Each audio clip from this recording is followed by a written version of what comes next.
morning. Pemecatan pelatih sepertinya menjadi tema utama Premier League musim 2025-2026 ini. Satu pemecatan lagi yang baru terkonfirmasi adalah pemecatan Thomas Frank dari Tottenham Hotspur. Kepergian Frank sendiri sebetulnya tidak mengejutkan, melihat bagaimana menyedihkannya performa Spurs di musim ini. Kemunduran Spurs sejatinya tak terjadi dalam satu musim, melainkan sudah berjalan bermusim-musim. Kisah kehancuran ini sejatinya diakibatkan satu masalah, ketidakhormatan klub terhadap pelatih-pelatih hebat yang pernah membesut mereka. Lantas, dari mana kehancuran Spurs ini bermula? Di video ini, Starting 11 Moment akan mengulas fakta di balik kehancuran Tottenham Hotspur. Bagaimana klub yang dahulu pernah jadi finalis UCL, tiba-tiba jadi tim mediocre yang harus berjuang melawan potensi degradasi. Simak ulasannya berikut ini.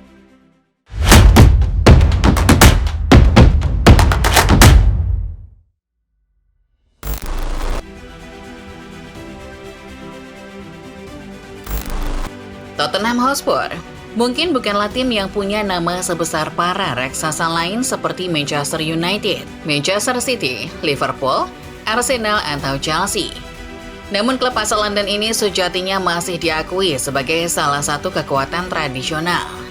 Klub berlogo ayam jantan ini seringkali jadi penantang serius para penguasa liga. Pada 2019, Spurs yang belum pernah menjuarai Liga Champions kejutkan dunia. Di bawah besutan Mauricio Pochettino, klub asal London Utara itu melaju ke final UCL untuk pertama kalinya. Meski pada akhirnya tumbang melawan Liverpool, capaian itu tetap jadi capaian bersejarah buat The Lilywhits di kancah sepak bola Eropa. Namun, 6 tahun sejak capaian emas itu, nama besar Tottenham Hotspur mendadak runtuh. Memang, musim lalu Spurs berhasil menjuarai kompetisi Europa League yang menyudahi puasa trofi Eropa mereka sejak tahun 1984. Namun, posisi finish menyedihkan di Premier League membuat nama mereka sudah kadung tercoreng di Inggris. Musim lalu, Spurs finish di urutan ke-17 klasemen akhir Premier League, hanya berjarak 13 poin dari Leicester City di zona degradasi. Capaian itu menjadi capaian finish terburuk Spurs di kasta tertinggi Premier League. Capaian tersebut kembali terulang dan bahkan lebih parah di musim 2025-2026. Di bawah besutan Thomas Frank, The Lilywhits kembali bermain seperti sebuah tim mediocre. Raihan 29 poin dari 26 pertandingan membuat mereka bercokol di urutan ke-15 klasemen sementara Premier League. Kisahnya masih serupa musim lalu, di mana kini Spurs hanya berjarak 5 poin dari West Ham di posisi teratas zona merah.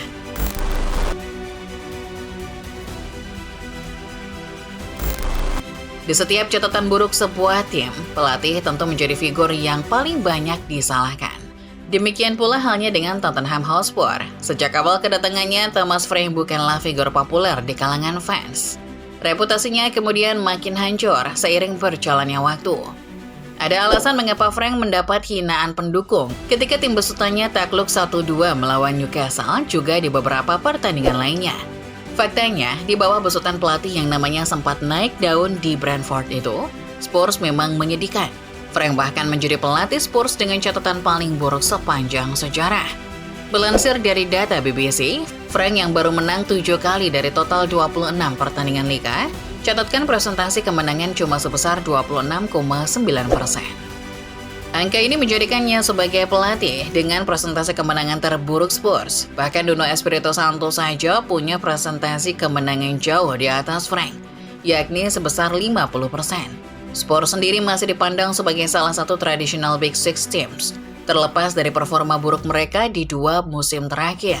Status itu membuat Frank jadi pelatih tim Big Six terburuk. Statistik bahkan mengalahkan Ruben Amorim dalam hal rata-rata poin per laga, di mana Frank catatkan 1,12 poin, sementara Amorim catatkan 1,23 poin. Statistik menyedihkan ini tentu membuat pemecatan Frank pada akhirnya tidak terelakkan. Sebelum laga melawan Newcastle, Frank sempat pede dan mengatakan bahwa ia masih akan menangani tim di laga derby London Utara melawan Arsenal. Namun, kekalahan melawan Newcastle pada akhirnya membuat ia langsung didepak seusai laga.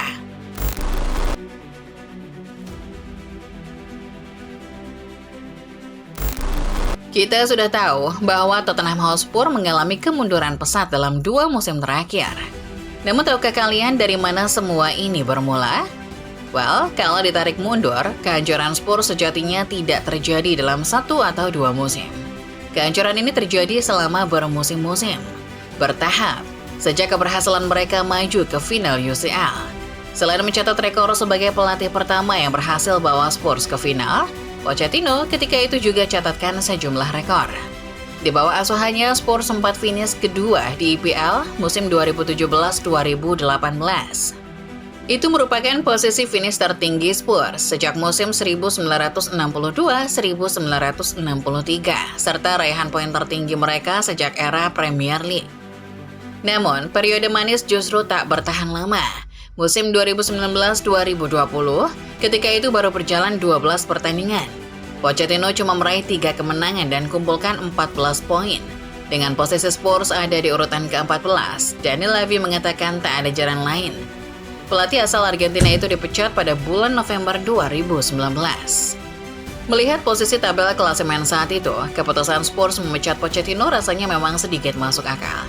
Namun, tindakan Spurs rasanya tetap tidak mencerminkan rasa hormat terhadap Poch. Alih-alih merespon keluhan sang pelatih tentang aktivitas transfer yang minim, mereka justru mendepaknya secara tidak hormat. Padahal, sebelum Pochettino dipecat, ia sempat ditawar sejumlah klub raksasa lain demi menyatakan kesetiaannya pada Spurs. Ironisnya, pola pemecatan seperti Pochettino terulang pada manajer-manajer berikutnya. Kehancuran demi kehancuran terjadi sejak saat itu. Jose Mourinho dipecat hanya beberapa hari sebelum final. Antonio Conte dipecat setelah melontarkan kritik yang tujuan aslinya adalah untuk menyadarkan kurangnya semangat juang para pemain. Lalu yang paling aneh, Ange Postecoglou, pelatih yang katanya sesuai visi klub, dipecat tak lama setelah menjuarai Europa League.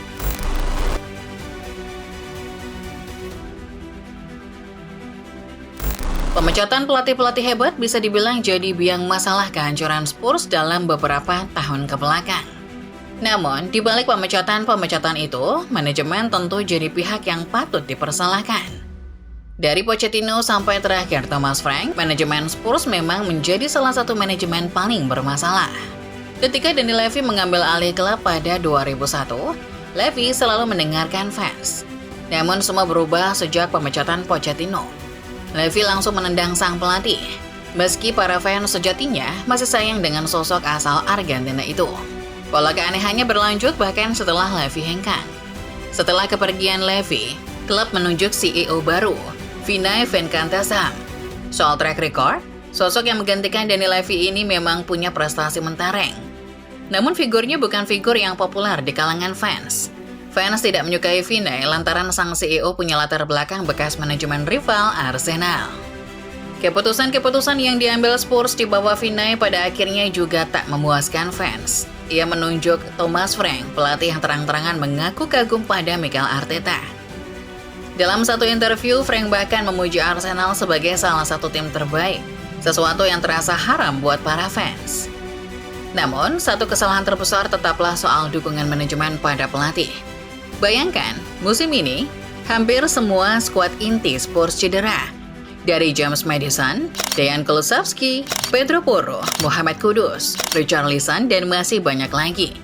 Kondisi diperparah dengan absennya Christian Romero akibat akumulasi kartu. Frank menginginkan pemain baru demi menambal skuadnya yang pincang di musim dingin 2025. Namun dapat jawaban Vinai dan manajemen, ia malah mengatakan bahwa klub harus melakukan transfer secara bijak.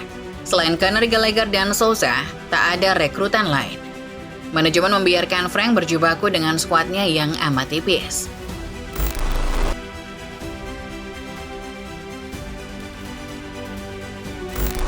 Kini, Tottenham Hotspur harus menghadapi fakta bahwa saat kompetisi tinggal menyisakan 13 pekan laga, mereka ada di ambang jurang degradasi. Namun bukan berarti mereka tidak menyimpan perasaan serupa pada jajaran manajemen yang telah berulang kali gagal. Menurut sejumlah laporan, Spurs kini mulai menjejaki opsi pengganti Thomas Frank.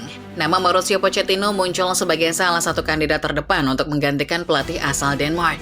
Namun beberapa pihak menilai, kedatangan Pochettino bukanlah sebuah langkah strategis, melainkan sekedar cara untuk menyelamatkan muka. Fans tidak senang dengan kinerja manajemen saat ini. Hal ini bisa dimaklumi karena dalam beberapa tahun terakhir, Spurs telah kehilangan identitasnya. Awalnya, mereka mau merekrut pelatih juara, sehingga datanglah Mourinho dan Conte. Namun keduanya dipecat dengan alasan Spurs ingin main lebih menyerang. Di sisi lain, manajemen juga tak memberi support penuh pada pelatih. Frank dibiarkan berjuang dengan pemain yang kondisinya begitu rapuh. Musim lalu itu terjadi pada Ange Postecoglou. Nasib pelatih keturunan Yunani Australia itu bahkan lebih parah, dipecat setelah juara. Pochettino adalah figur yang populer di mata fans. Mengembalikannya bisa jadi langkah awal manajemen menarik kembali hati para penggemar. Namun masalahnya, Poch baru bisa balik ke London setelah Piala Dunia. Pertanyaannya, kalau Spurs tidak selamat dari jurang degradasi, maukah Pochettino kembali? Pada akhirnya, pemecatan Thomas Frank dan posisi Spurs di tabel klasemen adalah sebuah dampak dari kesalahan bertahun-tahun manajemen Spurs. Sekarang, kalau menurut kalian sendiri gimana football lovers? Apakah Spurs bisa selamat atau justru bakal terdegradasi? Coba tulis komentar kalian di bawah ya. Like video ini kalau kalian suka, subscribe channel Sorting 11 Moment, dan jangan lupa nyalakan notifikasinya supaya kalian gak ketinggalan setiap update serta bahasan-bahasan menarik seputar sepak bola lainnya. Terima kasih dan sampai jumpa.